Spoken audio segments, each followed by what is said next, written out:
Bonsoir. Au sommaire de cette édition, la Guinée dans la perspective des élections législatives du 24 septembre. Les opérations de révision des listes électorales se déroulent à Conakry et à l'intérieur du pays. La CENI met les bouchées doubles pour respecter le chronogramme. Une nouvelle variété de pommes de terre est en expérimentation de la région de Mamoua. À cet effet, le groupement agricole de Sumbalako a réalisé 6 hectares. Les résultats sont prometteurs.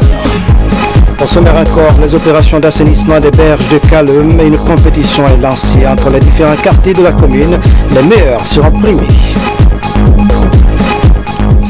Mesdames et messieurs, encore une fois, bonsoir. Merci de votre attention et bienvenue dans cette édition lancement Conakry des consultations intergouvernementales Guinée-Japon. La rencontre devrait permettre les deux parties d'avoir une vue approfondie des priorités de développement. Il sera question aussi d'apprécier l'aide du Japon à notre pays. Ramatoulaye Touré, reportage. La rencontre de Conakry donne une occasion de dialoguer et permet d'harmoniser la politique japonaise de coopération avec le développement du gouvernement guinéen pour une aide plus efficace. Afin de rechercher au maximum l'efficacité de l'aide, il convient de choisir les domaines prioritaires d'assistance et de se concentrer sur les domaines choisis. Dans cette perspective, nous voulons préciser les 10 domaines prioritaires et l'ordre de priorité des projets en se référant à votre stratégie de développement telle qu'elle est définie dans le document stratégique de réduction de la pauvreté. Le gouvernement guinéen a salué l'excellence des relations d'amitié et de coopération qui lient le pays du soleil levant et la Guinée depuis des lustres. Les gouvernements guinéens et japonais voudront réaffirmer leur volonté commune d'imprimer une nouvelle dynamique à leurs relations d'amitié et de coopération tout en exploitant leurs immenses potentialités afin de tirer profit des complémentarités qu'offrent leurs économies. Le programme de consultation intergouvernementale Guinée-Japon a été présenté. L'atelier de renforcement des capacités des membres de la CENI a ouvert ses travaux ce lundi à Conakry. La formation est axée sur la gestion électorale. La rencontre se tient grâce à l'appui de l'Union africaine dans son programme de la bonne gouvernance. Seydou Mané Diallo signe ce reportage. Cette formation modulaire dénommée Bridge est organisée par l'Union africaine à l'intention des différents acteurs de la Commission électorale nationale indépendante. Objectif, renforcer leurs capacités en matière de gestion du processus électoral. Through this program, we have been building the capacity of EMBs, staff members plus approfondis sur la gouvernance électorale que notre institution enseigne chaque mois dans un pays sur le continent. Within the past 1 year, we've organized national bridge workshops in 8 different countries. Durant 4 jours, ils vont donc apprendre des techniques comme la conduite à tenir et le cadre juridique, toutes choses leur permettant de parfaire le dispositif mis en place pour l'organisation des élections transparentes, crédibles et acceptées de tous. La reprise du dialogue entre les différents acteurs politiques instaure un contexte fiable de l'évolution du processus électoral, ce qui du coup imprime une dynamique réelle au fonctionnement de l'institution électorale. Tout cela a une implication évidente comme gage du succès de notre entreprise commune dans ce domaine, que ce processus soit encadré, conduit et animé par un personnel compétent qui a une bonne maîtrise des outils théoriques de gestion du processus électoral. Au sortir de cet atelier, les commissaires vont démultiplier ces enseignements reçus auprès de leurs démembrements. Les préparatifs des élections législatives du 24 septembre vont bon train. Les opérations de vérification et de correction du fichier électoral se déroulent depuis samedi dans les différents bureaux des CARL. En dépit de l'engouement signalé, les citoyens rencontrent quelques difficultés. Makeme Dozo a visité certains bureaux. Voici son constat. Le programme de vérification et de correction du fichier électoral est lancé depuis samedi à Conakry. Ici à Kaloum par exemple, dans certains bureaux, les kits sont toujours cadenassés. La révision a commencé ici dans d'autres quartiers, mais ici à Koronté, il y a des problèmes de batterie. Par contre, dans d'autres centres de la capitale Conakry, les opérations ont repris comme le témoignent ici ces responsables communaux de la CENI. Le moteur, on l'a réparé immédiatement et nous avons débuté. Il y a quelques citoyens qui ont déjà passé. Lors des précédents recensements, 3 200 000 électeurs ont été enregistrés par les agents de la CENI. 1 600 000 doivent se faire enrôler cette fois, ce qui va conduire à la vérification et à la correction du fichier électoral pour l'organisation transparente des prochaines élections législatives prévues le 24 septembre. Les femmes de l'espace CEDEAO appellent les décideurs à s'impliquer dans la promotion de la culture de la paix. Un atelier se tient dans ce sens à Conakry. Il s'agit d'inviter les autorités à s'engager en faveur de la stabilité sous-régionale. Diane Yassani. Cette rencontre qui a pour thème formation des formateurs sur la résolution 1325 du Conseil de sécurité des Nations Unies vise à optimiser les rôles et initiatives des femmes dans la prévention des conflits pour consolider la paix. Il s'agit pour les participantes, particulièrement celles des groupes vulnérables, d'assurer une paix durable dans l'espace CEDEAO. La 1325 est une résolution qui a été adoptée par le Conseil de sécurité des Nations Unies depuis octobre 2000. Et après l'adoption de cette résolution, plusieurs autres résolutions ont été aussi créées pour compléter la résolution 1325. Aujourd'hui, cette résolution malheureusement est méconnue par nos populations. Il faut la vulgariser. Cette formation permettra de cerner les différentes résolutions des Nations Unies en matière de protection des femmes face à toutes les violences dont elles sont victimes. Nous appuyons des organisations féminines guinéennes dans le cadre de la lutte contre les violences faites aux femmes et la protection et la promotion des droits des femmes. Surtout pour les quotas de 30% pendant les prochaines élections législatives. Je pense que c'est très important que les femmes soient imprégnées, qu'elles connaissent vraiment ce que c'est que ces résolutions qui ont été votées par les Nations Unies en faveur des femmes. La rencontre sera sanctionnée par la remise des manuels comportant les différentes résolutions sur la protection et les droits des femmes du Conseil de sécurité des Nations Unies. Et puisqu'on parle de la paix, à retenir que des incidents ont été enregistrés ce lundi à Zérékouré. Un cas de meurtre à Koulé, situé à une quarantaine de kilomètres du centre-ville, serait à l'origine de ces incidents. On déplore des morts et des blessés. Les autorités sont à pied d'œuvre pour ramener le calme dans la cité. Aux dernières nouvelles, un couvre-feu a été instauré. À Conakry, fin de la rencontre des contrôleurs financiers mis à la disposition des gouvernorats et des préfectures. Une rencontre qui a permis aux participants de renforcer leur connaissance en matière de la gouvernance locale. Boubacar Ba en partage. Pour répondre au souci du chef de l'État d'assainir les finances publiques, qu'une trentaine de cadres de la Direction nationale du contrôle financier a été orientée dans les gouvernorats et préfectures du pays. Les enseignements que vous avez reçus ici vous permettront, une fois que vous serez en place, de faire œuvre utile. Faites tout pour que vous ayez un climat de bonne compréhension qui vous permette, vous, d'assumer vos responsabilités sans brusquer les choses, mais de manière ferme. Les échanges d'expériences permettront sans nul doute de corriger les distorsions rencontrées ça et là dans l'exécution du budget dans la Guinée profonde. Comment vulgariser la politique nationale de la défense? La question était un débat au camp Almami Samori Touré à Conakry. Cette rencontre d'échange a permis aux commandants des unités de Conakry et de l'intérieur du pays de se familiariser avec les textes de loi. Le point avec sergent Lamine Sanakama, correspondant de la presse militaire. Échanger sur les différents documents élaborés par la Commission des réformes du secteur de la sécurité. Cela pour permettre leur vulgarisation dans les unités. C'est le motif de cet atelier qui a réuni durant 2 jours les commandants d'unités venus de Conakry et de l'intérieur du pays. Le but de l'exercice que nous faisons aujourd'hui, c'est de vous exposer les motifs qui nous ont conduits à élaborer ces documents, à les mettre à votre disposition et surtout vous expliquer la structure de chaque document. Comment ces documents ont été élaborés, de quoi ils sont constitués et de quelle façon le message qu'ils contiennent doit être véhiculé. Parmi les documents élaborés par la Commission des réformes du secteur de la sécurité figurent le Code de conduite des forces de défense, de la justice militaire, le règlement du service dans l'armée et le tableau d'avancement. Nous devons coller au texte désormais. C'est très important. Une chose est de vulgariser un texte, autre chose est de l'appliquer. Or, vous êtes aujourd'hui chargés d'appliquer ces textes, mais aussi vous êtes chargés de les appliquer et les appliquer correctement. Le but final de cette réforme est de bâtir une armée républicaine, apolitique, professionnelle, respectueuse des droits humains, soumise à l'autorité civile légalement établie et qui participe au développement socio-économique de la nation, sans oublier sa participation aux opérations de maintien et de renforcement de la paix.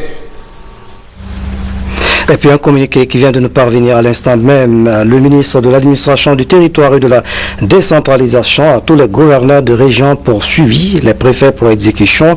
Le ministre de l'administration du territoire et de la décentralisation informe l'ensemble des citoyens que les activités liées à l'exploitation artisanale de l'or, du diamant et autres germes sont suspendues pendant la période allant du 5 juillet au 31 août 2013. Les dites activités reprendront le 1er septembre 2013. Les autorités administratives locales sont chargées de l'application du présent communiqué qu'on a créé le 15 juillet 2013, signé Alassane Kondi.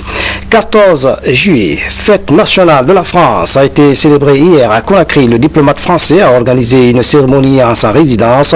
L'occasion a été mise à profit pour évoquer l'excellence des relations de coopération entre la Guinée et la France. Safiatou Kondi était de la partie.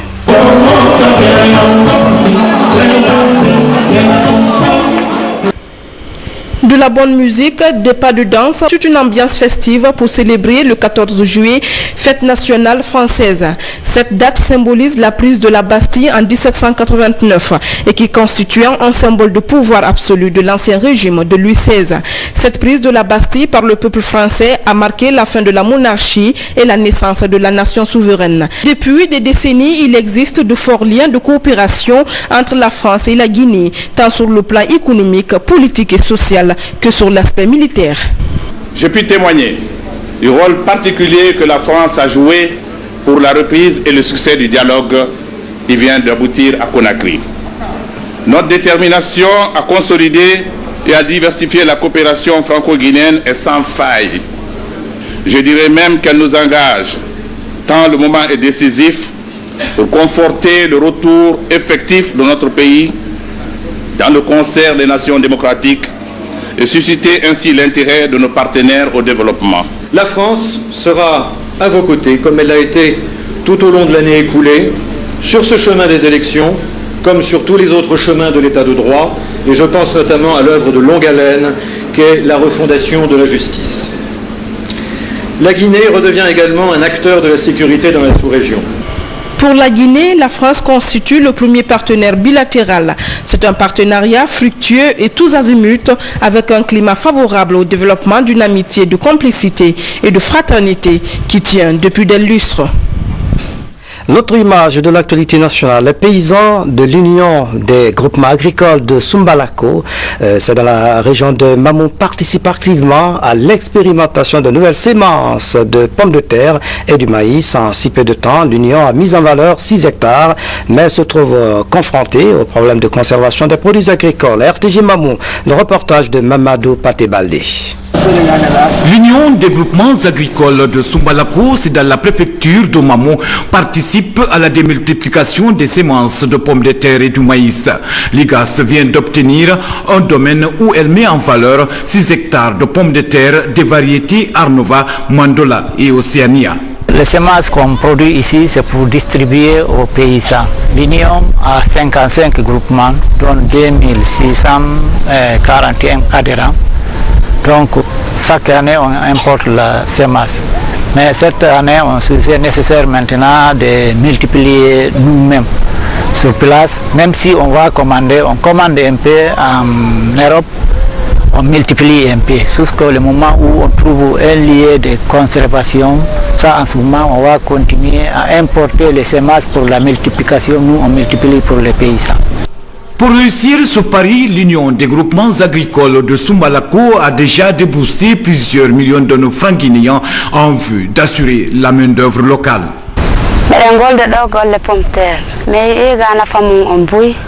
Nous avons trouvé l'intérêt de la production de la pomme de terre, car c'est ici que nous parviendrons à subvenir à nos besoins, c'est-à-dire nourrir nos enfants, les habiller et faire des sacrifices.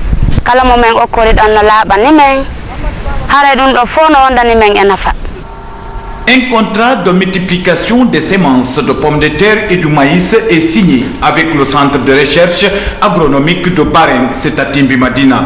Malgré l'appui du gouvernement en intrants, engrais, produits phytosanitaires et outillages agricoles, l'Union des groupements agricoles de Sumbalako reste confrontée au manque d'une plateforme de conservation des semences et des moyens de transport pour la commercialisation des produits dans les marchés guinéens.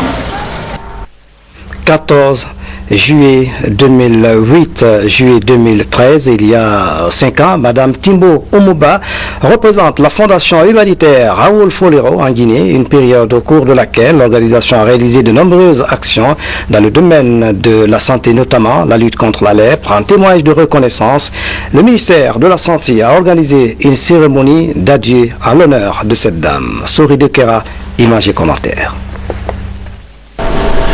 Madame Oumou Timboba séjourne en Guinée depuis juillet 2008 en qualité de représentant de la fondation Raoul Folero. Au nombre des actions accomplies dans le secteur de la santé, celles portant sur l'humanitaire figurent en bonne place des œuvres de sa fondation. Il s'agit essentiellement d'actions en faveur des malades de la lèpre, notamment leur traitement et leur réinsertion socio-économique. J'ai beaucoup apprécié vos suggestions et plus encore vos critiques qui m'ont ouvert les yeux sur les procédures de gestion de la Fondation Raoul Folero. J'ai vite compris que vous étiez la personne qu'il me fallait pour mieux accomplir ma mission dans le combat contre la lèpre. Vous n'avez ménagé aucun effort pour contribuer à l'amélioration de la santé des populations. Vous avez été sur tous les fronts, partout où cela était nécessaire pour la lutte contre la lèpre. Le ministère de la Santé et les bénéficiaires immédiats ont, à travers des présents, exprimé leur gratitude à la Fondation Raoul Folero après 30 années de service rendu à la Guinée, particulièrement durant les 5 années de passage de Oumou Timboba. Je quitte aujourd'hui la Guinée, le cœur très serré, parce que j'ai beaucoup aimé la Guinée, j'ai beaucoup apprécié les personnes. En 2009, à Farana, on nous disait que sur 33 districts, il y avait 4 districts qui n'avaient pas réussi l'élimination de la lèpre. Et cette année, les résultats nous prouvent que tous les districts sanitaires ont réussi leur pari d'élimination de la lèpre, y compris la ville de Conakry.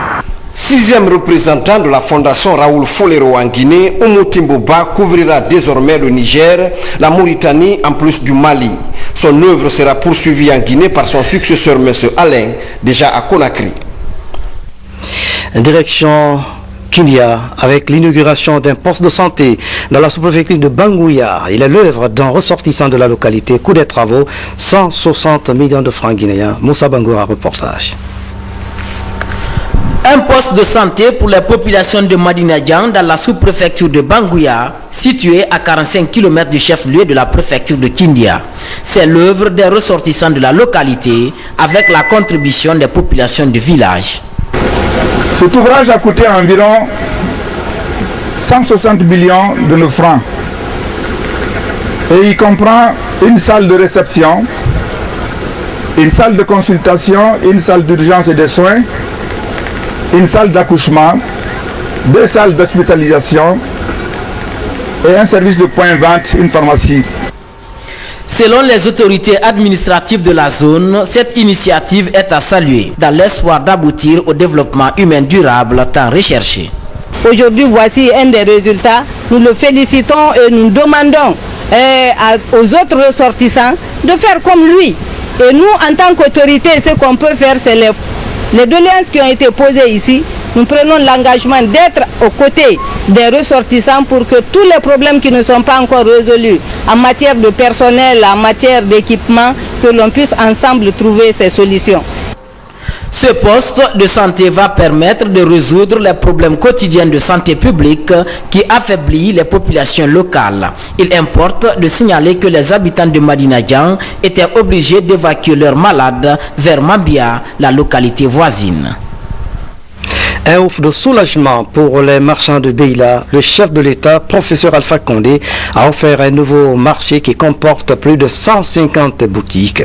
Les travaux de construction de l'édifice avancent à la satisfaction des bénéficiaires. Le reportage de Amadou Touré. Le président de la République, professeur Alpha Condé, offre un nouveau marché de 150 boutiques, des hangars et des stands. Les travaux évoluent à la satisfaction des populations. Nous remercions le président de la République, nous avons les 150 boutiques, mais nous avons la nécessité aussi d'augmenter ces boutiques qui a donné à Béla. Les travaux sont actuellement exécutés à près de 45% par l'établissement guinéen de bâtiments et de terrassement, Egibat. C'est un marché communautaire de la préfecture de Béla qui comprend 150 boutiques avec un hangar central de 800 mètres carrés, un bloc administratif, un bloc de latrines. Le délai de construction, c'est sur 12 mois. Cet ouvrage viendra s'ajouter à la liste des acquis de la Troisième République pour la préfecture de Béla. Ce sont entre autres l'éclairage public, la construction d'une école professionnelle et le projet d'extension du lycée de Béla. Les autorités de la commune de Kaloum sont déterminées à rendre les quartiers propres. Les localités qui vont s'illustrer dans les opérations d'assainissement seront récompensées. Reportage Kamara Aboubakar, Terno Younoussaba.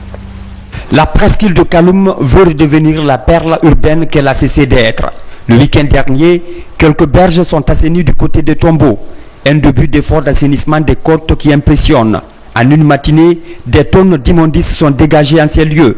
Une action pilote pour un meilleur cadre de vie à Conakry. Quand Kaloum est assaini, parce que c'est la commune phare, c'est la commune locomotive, c'est la commune qui abrite, n'est-ce pas, la présidence de la République. Quand Kaloum, n'est-ce pas, est assaini, c'est que pratiquement on peut dire que Conakry est assaini. En tout cas, ça peut tenir lieu, n'est-ce pas, de locomotive pour tirer les autres communes. Pour débarrasser Kaloum des ordures et autres formes de nuisances visuelles et olfactives, les autorités locales viennent de lancer une série de quinzaines de l'assainissement. L'opération met en compétition les différents quartiers. 3 prix vont récompenser les quartiers les plus propres. L'idée de la compétition, c'est de rendre Kaloum très propre. C'est une compétition d'assainissement. Nous avons vu que nous sommes à une période hivernale. Cette période hivernale, c'est le départ de différentes maladies, des maladies endémiques. L'initiative bénéficie du soutien des volontaires. C'est pour la cause de notre commune, la commune de Kaloum d'abord. Il n'y a pas une autre personne ici qui est venue de Ratoma ou bien de Dixine pour faire les activités ici. C'est les jeunes de Kaloum et les femmes de Kaloum même qui sont sortis pour accompagner Madame le maire qui est elle aussi Kaloumka. Donc nous sommes mobilisés d'abord pour rendre notre commune propre, donc être la première commune propre d'abord parmi les 5 communes de la capitale. Si la campagne commence à porter fruit, certaines pratiques viennent rappeler qu'il faudra encore beaucoup d'efforts pour changer la donne. La sensibilisation des ménages pour des comportements responsables s'impose. Des initiatives à encourager. Dans l'actualité africaine au Niger, les fidèles musulmans évoquent la cherté des prix des produits de première nécessité en ce mois saint de Ramadan. Les populations attendent toujours les promesses tenues par le gouvernement. Reportage. Affluence des jours de fête sur les marchés nigériens. Le ramadan a commencé depuis une semaine et les commerçants en profitent largement. Riz, sucre, légumes, tout est vendu 2 fois plus cher, alors que les familles consomment beaucoup plus pendant ce mois sacré. On ne peut pas imaginer qu'on est dans un pays à 98% musulmans et que c'est maintenant que les prix changent. C'est-à-dire que les vendeurs ont toutes les astuces, tous les moyens de s'expliquer par rapport à la montée des prix. Et ça, ce n'est pas correct, moi je pense. Ce qu'on achetait à 500 francs CFA, aujourd'hui il faut débourser 1000 francs CFA. Tout coûte cher maintenant. Même le citron et le gingembre que nous produisons chez nous coûtent cher. On ne peut rien acheter. C'est un fait, le pays produit très peu à cause des mauvaises conditions climatiques. L'oignon et le riz nigérien sont pourtant réputés, mais ils sont rares et donc vendus à prix d'or. Impossible de consommer local. Sur les étals, la plupart des céréales et des légumes sont importés. La raison de cette cherté est toute simple. Tous ces produits nous viennent de l'étranger. Par exemple, l'oignon vient du Nigeria. On ne peut consommer notre oignon qui coûte très cher. Alors ce sont les Ivoiriens et les Ghanéens qui nous l'achètent. Une situation encore plus difficile en cette période de Ramadan où traditionnellement les prix flambent. Le gouvernement avait promis d'organiser des ventes à prix modéré pour le sucre et le riz, des promesses qui se font toujours attendre. Une nouvelle affaire de dopage dans l'athlétisme, c'est le carême. L'Américain Tyson Gay est confronté et contrôlé positif. Suivez la nouvelle internationale sous forme de télégramme. Regardez. 90 ans, il écope de 90 ans de prison. Ghulam Azam, le chef spirituel du plus grand parti islamiste au Bangladesh, a été condamné pour crimes de guerre. Des crimes commis lors de la guerre d'indépendance contre le Pakistan en 1971. Ces milices soutenaient Islamabad. Ce verdict provoque la colère à la fois des laïcs qui réclamaient la peine de mort et celle des partisans islamistes qui ont déjà affronté cette année les policiers après d'autres procès liés à la guerre d'indépendance. La réouverture de Kaesong, de nouveau repoussée. Le site industriel situé en Corée du Nord, à 7 km de la frontière, a été fermé par Pyongyang début avril. Il est pourtant crucial pour l'économie des deux pays. C'est la troisième fois ce mois-ci que les négociateurs échouent à trouver un accord. Ils ont toutefois promis de se revoir. Pyongyang fait de Kaesong un préalable à toute négociation de sortie de crise avec Séoul. Nouvelle affaire de dopage dans le monde de l'athlétisme. Deux grands sprinteurs ont révélé dimanche qu'ils avaient été contrôlés positifs. Il s'agit de l'Américain Tyson Gay, deuxième performeur mondial au 100 mètres, triple champion du monde en 2007, et du Jamaïcain Asafa Powell, quatrième performeur mondial au 100 mètres. Un coup de tonnerre à un mois des mondiaux d'athlétisme à Moscou. Tyson Gay a déjà déclaré forfait. Les deux sprinteurs ont affirmé avoir absorbé des substances dopantes à leur insu. Sport encore, le comité olympique international vient de décerner des prix à plusieurs femmes pour leur contribution à la pratique et la gestion du sport sur les 5 continents. En Afrique, c'est notre compatriote Yenesaran Kamara qui a remporté le prix. La cérémonie de remise est commentée par Ibrahima Sori Fofana. Cérémonie de reconnaissance et de consécration pour cette Amazone qui a consacré plusieurs décennies de sa vie pour l'intégration de la femme africaine de Guinée dans la gestion et la pratique du sport. Puis-je inviter Dr Kamara pour le podium? C'est en présence des différents responsables sportifs du monde entier que cette remise des trophées aux lauréats des 5 continents s'est déroulée sous les auspices du comité olympique international en présence de son président Jacques Roger. Ancienne présidente de la Fédération guinéenne des sports mécaniques et ancienne députée et ministre, Dr Yenesaran Kamara a initié et animé des séminaires et ateliers de sensibilisation sur l'égalité des sexes à travers la Guinée. Très satisfaite de la marque de reconnaissance internationale, la lauréate du prix Afrique 2013 a offert un cadeau symbolique au président du comité olympique international, une œuvre des artisans guinéens. Peu avant la remise des trophées, les lauréates ont visité le musée olympique, histoire de les galvaniser afin qu'elles aient le vent en poupe et de la persévérance. Car depuis la première participation des femmes aux Jeux olympiques en 1900, l'olympisme offre une scène mondiale aux athlètes féminins en vue de défier les stéréotypes liés au sexe. Et puis nous revenons sur ce communiqué avant de refermer cette édition. Communiqué du ministre de l'administration du territoire et de la décentralisation à tous les gouverneurs de régions poursuivis, les préfets pour exécution. Le ministre de l'administration du territoire et de la décentralisation informe l'ensemble des citoyens que les activités liées à l'exploitation artisanale de l'or, du diamant et autres gemmes sont suspendues pendant la période allant du 5 juillet au 31 août 2013. Les dites activités reprendront le 1er septembre 2013. Les autorités administratives locales sont chargées de l'application du présent communiqué qu'on a créé le 15 juillet 2013, signé Alassane Kandé. C'est la fin de cette édition. À tous, merci de nous avoir suivis. Je vous souhaite une nuit paisible en ce mois saint de Ramadan. À demain.